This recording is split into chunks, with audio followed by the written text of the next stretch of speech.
Hello everyone. గుండె ఆరోగ్యానికి మేలు చేసే ఫైబర్, మెగ్నీషియం అధికంగా ఉండి రక్తపోటుని అదుపులో ఉంచే ఎంతో టేస్టీగా సాఫ్ట్గా ఉండే ఇడ్లీలు చేయడం కోసం 1 కప్పు పొట్టు మినపప్పు నానబెట్టుకోవాలి.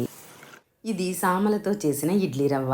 మిల్లెట్స్తో కూడా ఇడ్లీలు సాఫ్ట్గా పిల్లలు ఇష్టంగా తినేలా రవ్వని ఈ విధంగా కలుపుకోండి. 1 కప్పు సామల ఇడ్లీ రవ్వ, 1 కప్పు రెగ్యులర్గా మనం వాడుకునే ఇడ్లీ రవ్వ వేసుకొని 4 అవర్స్ నానబెట్టుకోవాలి.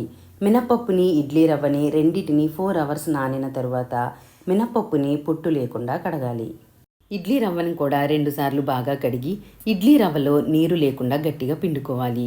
మిల్లెట్స్ని పిల్లలకి కానీ పెద్దవాళ్ళకి కానీ అలవాటు చేయాలి అనుకుంటే ఈ ఇడ్లీలు తప్పకుండా ట్రై చేయండి.